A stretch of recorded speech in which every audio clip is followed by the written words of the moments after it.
with all the brands and all of the gear and all of the items out there in the market, there is one item that is consistent amongst all photographers. We're going to talk about that today, so stick around.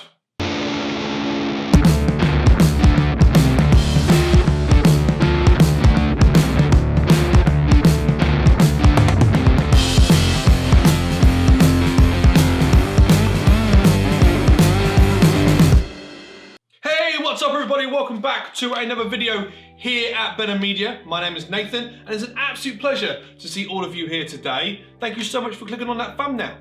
Now before we get started, I want to let you know that I use the hashtag over on Instagram BMPics2020 and I pick a photograph from the hashtag each and every week to be featured on my Instagram, and every now and then I'll do videos dedicated to that hashtag as well. So if you'd like to be featured on any of these platforms, consider using that hashtag and let's get into this video.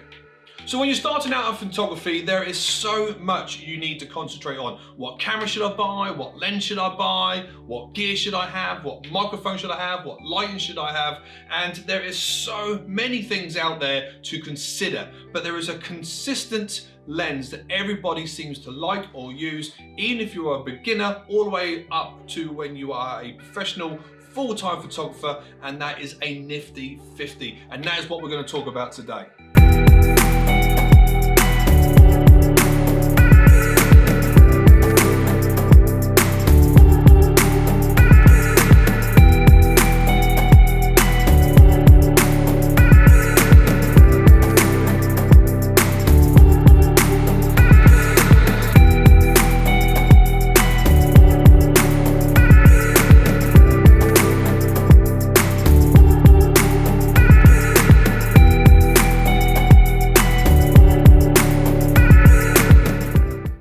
So here it is, the nifty 50, the Canon EF lens 50mm 1.8. Now this lens is pretty much a must buy if you are starting out in photography, or even if you are an old hand and you're just trying to think of a second lens or just a quick throw in your bag type lens, and this is it without doubt. I use this lens on a weekly basis. Not only the lens that I use to shoot with, but generally as a decent prime lens, this one just knocks it out the park. And for these main reasons. Number one, it is a cheap lens. Second hand, you could probably pick this up for about £100, but even brand new, this is roughly around about a £200 lens. And it is so good with the 1.8 aperture, which means you can really get the aperture nice and wide, which gives you fantastic depth of field. The aperture being quite low means also in low light you can get sensational photographs, even if you're in a cave or if you're indoors or even for night photography. It is so good because it opens up nice and wide, so that means you can get access to all that light even if there's not much around. And because it's such a low aperture, your depth of field, your subject that you're trying to take a photograph, either yourself or a certain image or anything like that, is in fantastic focus, while everything else around it is some really good bokeh.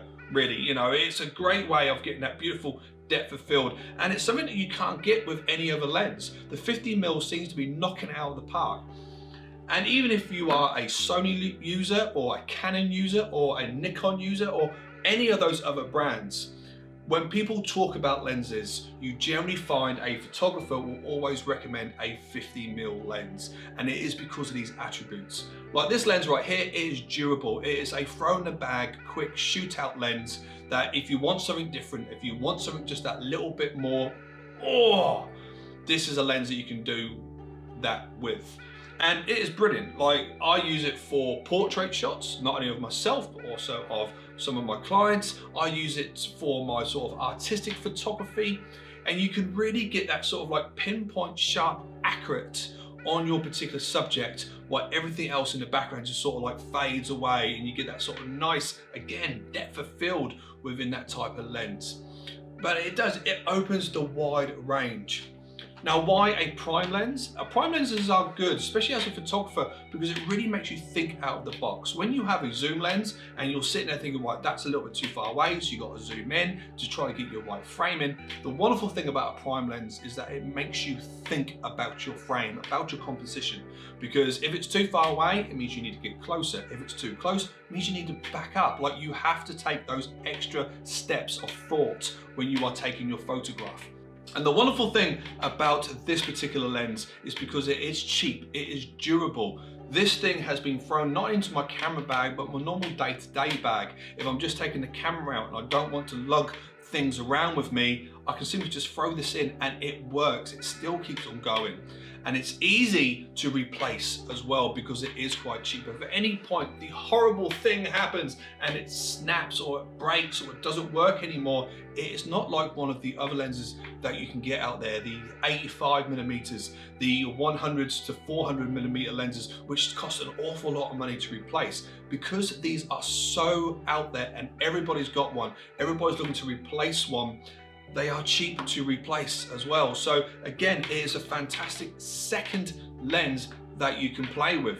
But with all the benefits, with all those benefits that I've just mentioned, the low light, the wide aperture, the prime lens, having to think about your framing every step of the way.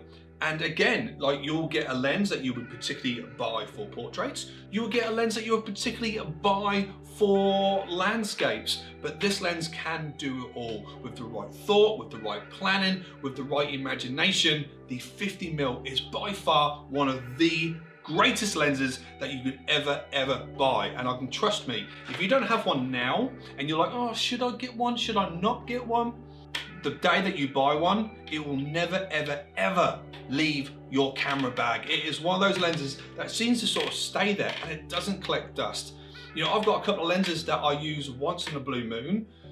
I keep them because I might think I might need them, but I don't use them often.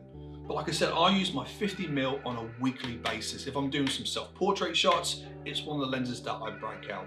If I'm doing one of my arty-farty type photo shoots, it's one of the lenses that I break out. It is always with me when I'm going into the city. And speaking about that, it is something that I planned to take with me this week, when the first time I get to take a trip out in the city since November. And this is the lens that I'm going to use, and I'm going to do a whole video about it. So if you are in fact interested in learning about that video and seeing that video, please consider subscribing to this channel, and please consider liking this video as well. I don't think there's much more I can talk about, really. I think that is it. This is a love letter to this particular lens. I see many photographers talk about this lens, and you'll see that there's a wide range. Anyone from myself who is sort of in the mid-range, to people who've just started out, to people who are way up there, like the Pete McKinnons and the Daniel Schiffers and all these guys. They are using a 50mm lens, and it is something that they keep within their camera bag. And yet, if you are a Canon user, Nikon user, any type of brand has their own type of 50mm lens. And again, it is a lens that you will use and you will never, ever regret buying. But guys, that is it. This is my love letter to the Canon 50mm lens. A nice little short video for you today. I hope you've liked it. If you have, you know what to do. Don't forget to head over to Instagram and use the hashtag BMPix2020. But until next time, thank you so much for watching this video. I've been Nathan. You've been sensational. Thank you and goodbye. Mwah, mwah, mwah.